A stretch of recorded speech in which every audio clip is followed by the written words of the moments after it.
Hello everyone, प्यारे बच्चे कैसे हैं। आज का टॉपिक प्यारे बच्चों हिंदी हिंदी के जो मोस्ट इंपोर्टेंट टॉपिक है आने वाले हैं आपके बोर्ड एग्जाम में।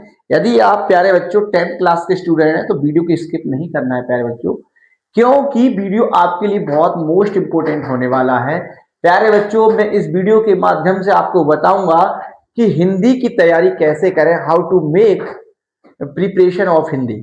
और हिंदी की तैयारी करते समय में कौन कौन से टॉपिक जो महत्वपूर्ण है, जो इस समय एग्जाम के समय कौन से हमें ज्यादा पढ़ने चाहिए, किस टॉपिक पर ज्यादा ध्यान देना चाहिए और उनको कैसे बारीकी से देखना चाहिए और कैसे पढ़ना चाहिए, कौन से मोस्ट है, फालतू बातों में नहीं पढ़ना है। प्यारे बच्चों, आप तरह तरह की वीडियो देखते रहते हैं, आपका दिमाग चौक हो जाता है, आपका गला चौक हो जाता है, आपका है माथा पिच्ची होता है। तरह तरह की वीडियो ना देखो प्यारे बच्चों, मैं बता रहा हूँ, इस वीडियो के माध्यम से बताऊंगा कि आपको कितना पढ़ना है, कितना क्या करना है, बस वहीं से आपका काम कंप्लीट हो जाएगा, 90 प्लस आपका स्कोर बन जाएगा।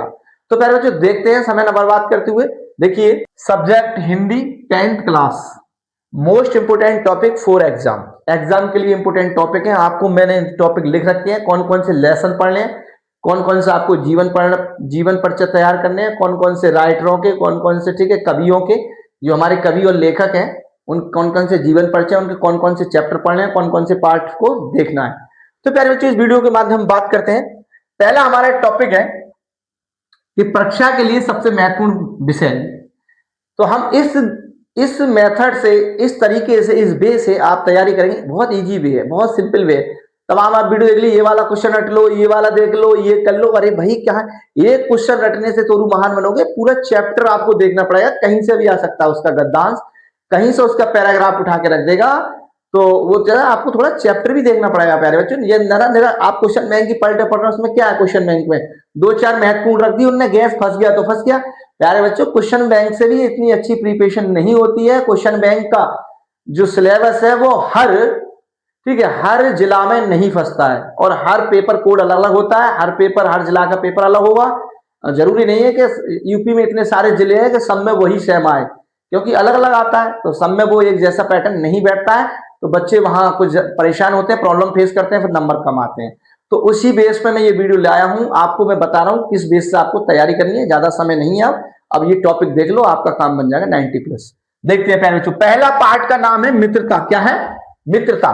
तो सर क्या करना है मित्रता है, हमें तो पता है मित्रता है, ये क्या बात बड़ी है। अरे नहीं बाबू, रुको तो सही, स्किप तो ना करो वीडियो, मैं बताऊंगा। ये मित्रता जो पार्ट है वो इस बार आपको 100%, और इस बार क्या, हर ईयर तुम 10 साल का रिकॉर्ड उठा के देख लो प्यारे बच्चों, मित्रता नामक पार्ट से कुछ ना कुछ एग्जाम में आता ही आता है। या तो आपका गद्यांश मिलेगा, या आपको जो इनके जो राइटर हैं, कौन है मित्रता के, आचार्य रामचंद्र, या इनका जीवन परिचय क्या मिलेगा, जीवन परिचय, या इनकी ठीक है कोई आपसे नाटक पूछ ले, आपसे कहानी पूछ ले, कुछ भी इनका निबंध पूछ ले, इनसे संबंध जो इनने लिखा है, इनसे संबंधित कोई भी इनकी रचना पूछ ले, ठीक है। तो आप पूछ लेगा कि साहब इनकी कौन सी रचना है। तो इस जो चैप्टर बता रहा हूं मित्रता, बहुत ही मोस्ट है प्यारे बच्चों, 100% कटता नहीं है, गारंटेड कह रहा हूं, 101%। इसको अच्छे से तैयार करना है। अब कहीं से भी आ सकता है। अब इसके जो पार्ट है, अब सर इसमें पार्ट में क्या बताया है वो मैं आपको बता रहा हूं। क्या बताया? मित्रता आप जानते हैं ना, मित्र कैसे कैसे तैयार, आपको कैसे लोगों से मित्रता करनी चाहिए, पाठ पढ़ा है ना सर, हमने तो वो भी नहीं पढ़ा है। अरे बेटा कोई बात नहीं, देख लेना, एक दो पेज उसमें ये बताया हमें कैसे मित्रों की संगति करनी चाहिए, छात्रावास में मित्रों के साथ हमें कैसे मित्रों के साथ रहना चाहिए, और हमें किस प्रकार मित्रों के हैं साथ रह के उनकी संगति का बुरा असर पड़ता है, गलत असर पड़ता है। हमें अच्छे मित्रों का चुनाव करना चाहिए, जो हमें गलत रास्ते से, यानी कि जो हमें यानी कि गड्ढे में न ढकेल के हमें ऊंचाई शिखर की ओर ले जाए, जो हमें उन्नति की ओर ले जाए, और हम एक अच्छे व्यक्ति और एक अच्छे ठीक है पहचान वाले व्यक्ति बन सकें, जो हमारा समाज में नाम हो। उन्हें इस पाठ में बताया हमें अच्छे लोगों से मित्रता करनी चाहिए, ठीक है, जो हमारे हमेशा हित की बात करते हैं। जो हमने बताया कि जब एक बार ठीक है व्यक्ति का पैर कीचड़ में पड़ जाता है फिर निकलता नहीं है। और बुरे लोगों की बताया, बुरे लोगों की संगति ठीक है क्या होती है, एक चक्की के पार्ट की तरह होती है, जो हमारे पैरों में बन जाती है। इनने बताया एक बार हम अगर जब हमें गलत आदत लग गई फिर वो छूटती नहीं है प्यारे बच्चों। और जो गलत संगति एक बुखार के समान होती है, ज्वर के समान होती है। उनने बहुत सारे ऐसे महत्वपूर्ण टॉपिक बताए हैं, उनको आप देख लेना, बस ज्यादा नहीं, 10 मिनट का काम है। और वहां से सारे पैराग्राफ हैं। अगर आपको नहीं पता है तो मुझे कमेंट्स के माध्यम से बताएं।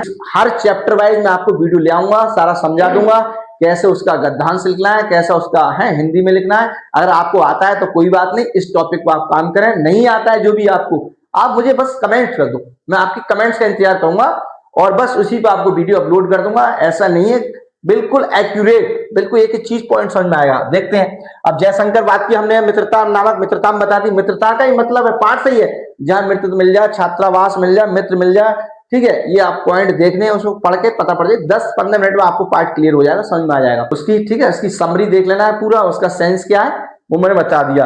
अब इस पार्ट में इससे लिखा कि आचार्य रामचंद्र, तो सर आचार्य रामचंद्र शुक्ल का ही आपको जीवन परिचय याद करना है। क्या करना है? जीवन परिचय किसका? आचार्य रामचंद्र शुक्ल का। जो मैंने चैप्टर दे रखे हैं, इतने पाठों के नाम ले रखे हैं अपने सामने, इन्हीं का जीवन परिचय, इन्हीं, ठीक है, लेखकों का जीवन परिचय, और इन्हीं के पाठ का आपको वो पढ़ना है, उन्हीं का गद्यांश देखना है, और नीचे आपके कवि है उन्हीं का पद्यांश देखना है। वही, इससे ज्यादा कुछ नहीं आएगा। मैं बता रहा हूं इसमें गद्यांश और पद्यांश प्लस जीवन परिचय, यानी कि ये वीडियो आपकी लगभग 15 नंबर से रिलेटेड है। कितने नंबर से? 15 से, पूरा 15 नंबर आपके कंप्लीट होने वाले। देखिए, तो मैंने आपको मित्रता बता दिया, आचार्य रामचंद्र शुक्ल। ममता, ममता पार्ट बहुत इंपॉर्टेंट है। आपको ममता की कहानी में बता देता हूं। ममता एक विधवा स्त्री थी, है, जो उसका पति मर गया था। चूड़ामणि की ये पुत्री थी, और ये अपने महल में दुर्ग अकेली बैठी थी। अकबर जो, जब उस समय का बात है जब हमारे यहाँ मुगलों का राज था, तो बड़ी परेशान थी। मुगल जो अकबर था वो उसकी झोपड़ी में गया था, और ठीक है, उससे थोड़ा वार्तालाप हुआ। आप पाठ को पढ़ लेना। और ममता बहुत परेशान है, और बहुत उत्पीड़न में है, उसे बहुत सिर दर्द है और बहुत ही परेशान है। उससे कुछ भी, कोई भी ऐश्वर्य, कोई भी आनंद अच्छा ना लग रहा है। चूड़ामणि की बेटी थी, जो ब्राह्मण थे, और जिस, क्या है, आजकल भारतीय उसमें बताया है कि हमारे समाज में, हिंदू समाज में एक विधवा की बड़ी विडंबना है, उसको लोग जीने नहीं देते हैं, उसे तरह तरह की, ठीक है, परेशानियां फेस करनी पड़ती हैं। तो आप जानती हैं विधवा स्त्री एक बहुत असहाय स्त्री होती है, उसके बारे में बताया गया। आप एक बार उसे पढ़ लेना अच्छे से प्यारे बच्चों, एक बार 10-15 मिनट में आपको समझ में आ जाएगा। आपने ना भी पढ़ा है, ठीक है, थोड़ी किताब से भी देख लेना, और उसमें पीछे चैप्टर वाइज सब गद्यांश प्लस पद्यांश दिए होते हैं। उसका आपको सेंस जिसका नहीं पता तो मुझे कमेंट्स के माध्यम से बताएं, मैं बता दूंगा। अब जयशंकर प्रसाद को आपको जीवन परिचय 100% मैं ये गैस दे रहा हूं प्यारे बच्चों। अगर गैस ही हट जाए तो चैनल को अनसब्सक्राइब कर देना। मैं जो कह रहा हूं अगर नहीं आए, 100 लेट कहता हूं, अगर नहीं आए तो मुझे जिंदा जला लेना।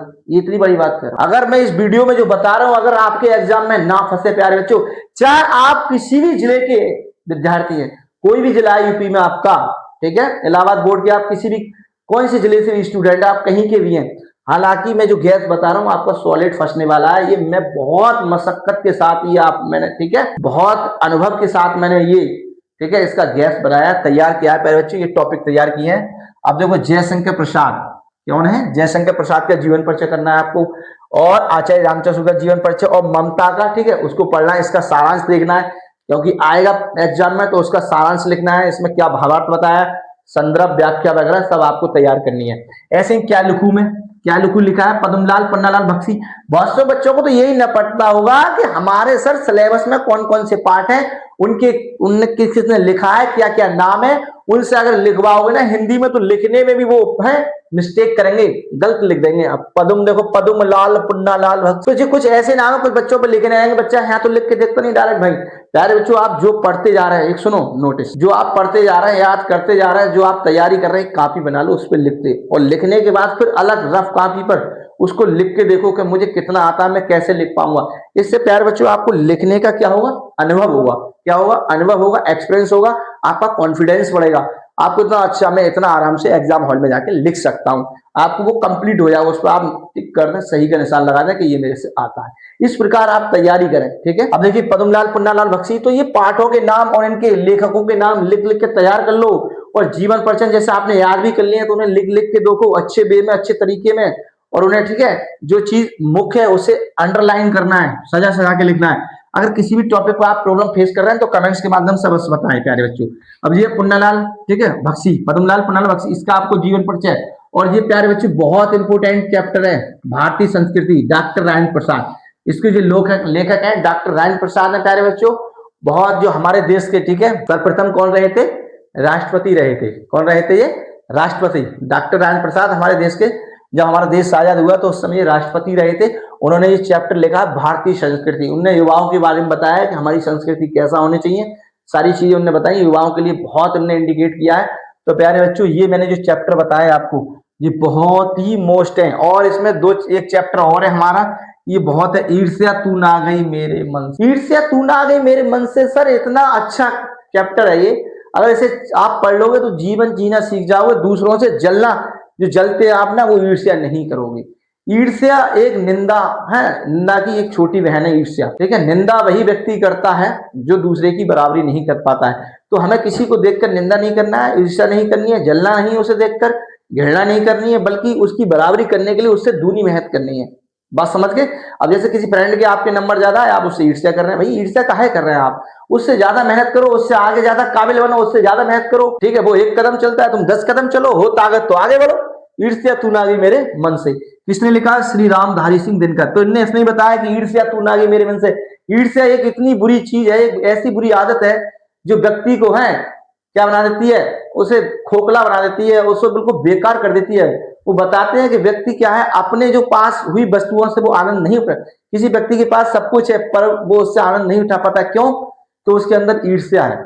ईर्ष्या एक जलन का नाम है जो दूसरों को देख के जलता है। जिस व्यक्ति के अंदर ईर्ष्या अपना घर बना लेती है वो कभी पनपता नहीं है, वो कभी इस समाज में आनंद नहीं पाता है और कभी समाज में अपने है मान सम्मान को भी नहीं पाता है, क्योंकि ईर्ष्यालु मनुष्य हमेशा अपने अंदर ही अंदर जलता रहता है और वो कभी किसी का, ठीक है, भला नहीं चाहता है। तो ऐसा हमें ऐसी आदत नहीं करनी पाए बच्चों।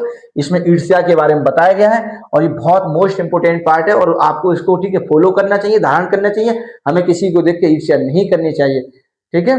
कहते हैं कि लकड़ी जल कोयला भई, लकड़ी जल कोयला भई और कोयला भई जल राख, और ईर्ष्या तू ऐसी जली न कोयला भई न राख। कवि ने खुद गाया है, कवि ने खुद गाया है कि लकड़ी जल कोयला भई और कोयला भई राख, और ईर्ष्या तू ऐसी जली न कोयला भई न राख। तो प्यारे बच्चों, हमें किसी दूसरे को जल के देखना, हमें कोई कुछ नहीं मिलता, राख भी हाथ नहीं आती है दूसरों को देख के जलना, दूसरों से ईर्ष्या करना। हमें ईर्ष्या नहीं करनी है। ये हमारे रामधारी सिंह दिनकर जी ने, बहुत महान विद्वान कवि हैं, हम इनको कवि लेखक भी हैं, इनको बार बार प्रणाम करते हैं, ऐसे महाविद्वानों को जो हमें अच्छी अच्छी हमें शिक्षा दी है और हमें एक अच्छे अच्छे रास्ते दिखाए हैं प्यारे बच्चों। तो हमें इन लोगों को फॉलो करना चाहिए। हमारे सिलेबस में क्यों दिए हैं, इनने हमें कोई ना कोई अच्छी अच्छी चीजें बताई हैं, अच्छे अच्छे अपने लेख के माध्यम से हमें एक नई राह, एक नई रास्ता, एक नए, ठीक है, एक नई चीज को हमें सामने रखा है जिसको हम फॉलो करो, अपना जीवन बनाए, हम आगे बढ़े, ऊंची शिखर तक पहुंचे।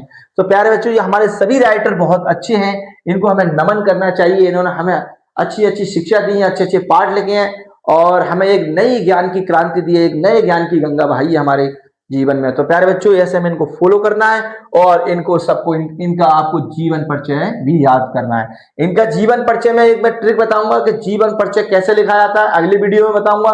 जीवन परिचय आपको रटना नहीं है, मैं थोड़ी सी कोटेशन बता दूंगा, 2 मिनट की कोटेशन होगी, उसके आधार पर आपको कैसे जीवन परिचय लिखना है और वो ट्रिक बताऊंगा मैं नेक्स्ट वीडियो में। प्यारे बच्चों, कमेंट करना अगर आपको चाहिए तो, जो भी आपको चाहिए सिंपल वे में मुझे कमेंट्स करके अवश्य बताएं। कमेंट्स करते हैं ना, तभी प्यारे बच्चों उसी लेवल की आपको मैं वीडियो अपलोड करूंगा, ठीक है प्यारे बच्चे। नेक्स्ट में चलते हैं। अब हमने क्या बताया, आपने गद्यांश में क्या करना है, गद्यांश में जितने मैंने चैप्टर है बस इनको पढ़ लेना है। कितनी देर के है सर, मैं सही कह रहा हूं आपसे, 1 से 2 घंटे में ये सारा काम खत्म, 1 से 2 घंटे बस। भैया आपने 6 महीने साल भर से आपने कुछ नहीं पढ़ा, 1 से 2 घंटे मन लगा के पढ़ तो लो, बहुत कॉन्फिडेंस आ जाएगा। जैसे मैं बता रहा हूं उनको थोड़ा समझो, आधे घंटा ये पढ़ो, आधे घंटा वो पढ़ो, आधे घंटा पढ़ने के बाद फिर से गैप मार दो, फिर जीवन परिचय देख लो, जीवन परिचय उनका क्या योग्यता है, उन्होंने क्या काम करा, सारा कुछ देख के फिर नहीं आया फिर मुझे कमेंट्स करना, मैं बताता हूँ फिर आपको। और देखा पदखंड, ये प्यारे बच्चों पदखंड जो है, ये पहला पाठ सूरदास ने लिखा है, पद सूरसागर से लिया गया है। दूसरा जो पाठ का नाम आपके सिलेबस में पद, और जो सूरसागर, ठीक है, लिया गया है ग्रंथ से, जो सूरदास ने लिखा है। धनुष भंग वन पद पर 2 चैप्टर है, ये लिखा है हमारे तुलसीदास जी ने। किसने लिखा है? तुलसीदास जी ने, ठीक है। और ये हमारा सवैये जो लिखा है रसकान ने, जो लिखा है चीटी चंद्रलोक में प्रथम, 2 चैप्टर है, चीटी और चंद्रलोक में प्रथम बार, ये हमारे सुमेंद्रनंद पंत जी ने लिखा है। तो और ये है एक पुष्प की अभिलाषा, जो वो चैप्टर है प्यारे बच्चों जो हर साल एग्जाम में कहीं ना कहीं जिले में मिलते ही मिलते हैं। तो प्यारे बच्चों, आप किसी भी जिले के स्टूडेंट हैं, आप विद्यार्थी हैं, आप इस टॉपिक से, आप इस तरीके से, आप इस मेथड से अगर आप हिंदी की तैयारी करते हैं तो मैं दावा करता हूं प्यारे बच्चों, एक भी क्वेश्चन, ठीक है, जीवन परिचय का और गद्यखंड का और पदखंड का बच नहीं सकता। मैं गारंटी दे रहा हूं इस बात की, एक बार फॉलो तो करके देखो। अब धनुष भंग वन पद पर, ये तुलसीदास जी ने लिखे हैं दोनों चैप्टर।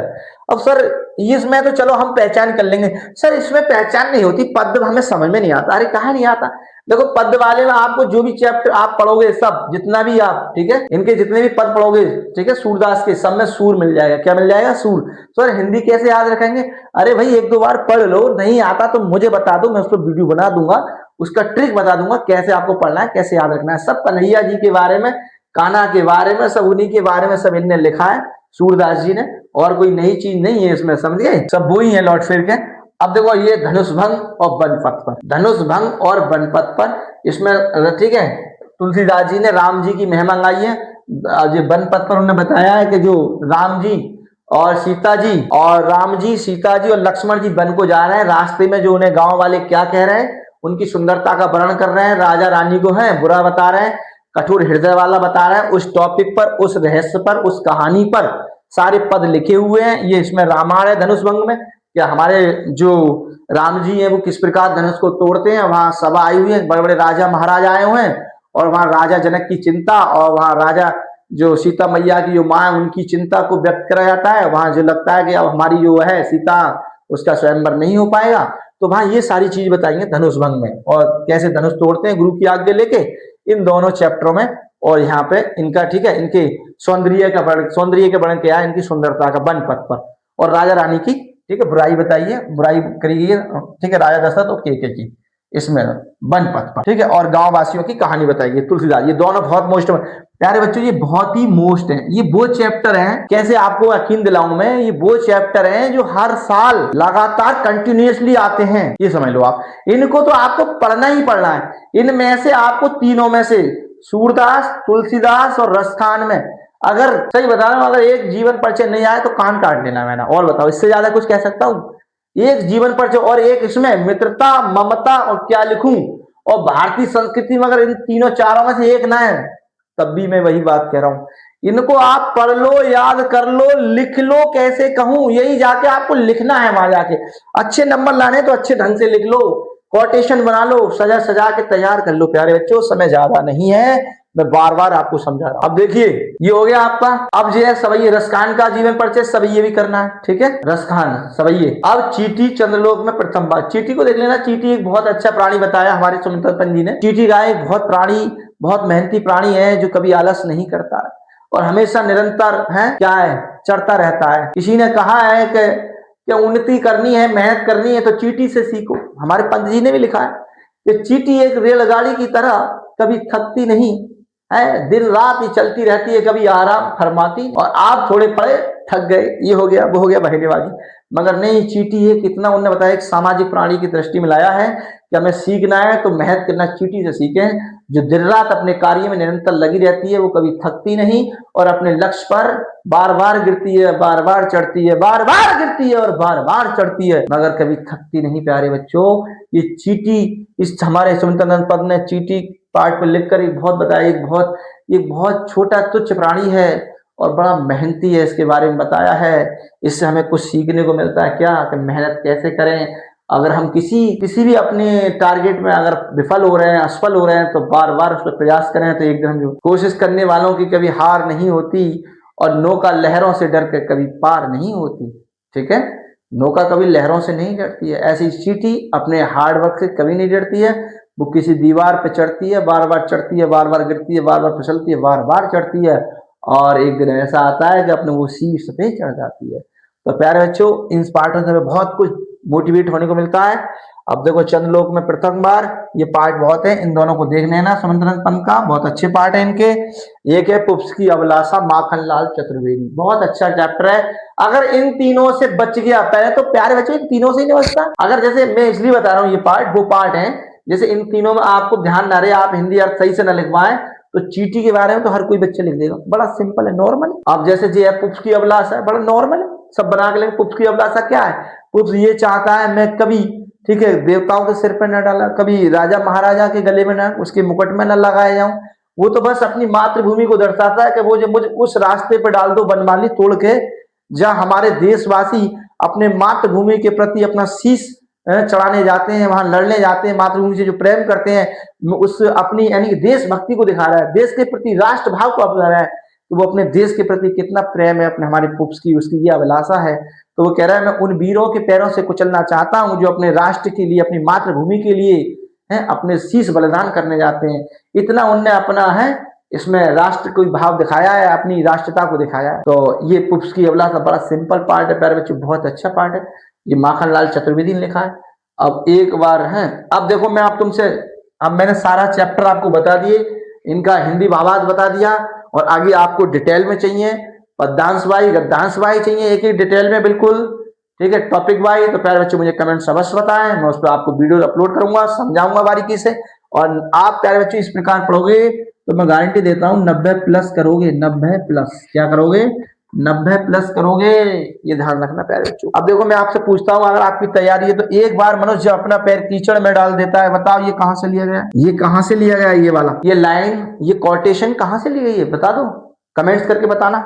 और ये बताना, रानी में जानी अजानी महापाप कियो, ये दोनों मैंने इसलिए लिखे हैं आपसे पूछने के लिए, आपको चेक करने के लिए कि आप पढ़ क्या रहे हैं, आपका लेवल क्या है, what is the level of Hindi, ठीक है, क्या नॉलेज है आपकी, क्या जानते हैं आप, पहचान बताओ, आपको आता है तो कमेंट्स के माध्यम में आपकी कमेंट्स का इंतजार करूंगा प्यारे बच्चों। और किसी भी टॉपिक पर आपको वीडियो चाहिए तो मुझे कमेंट्स अवश्य करें।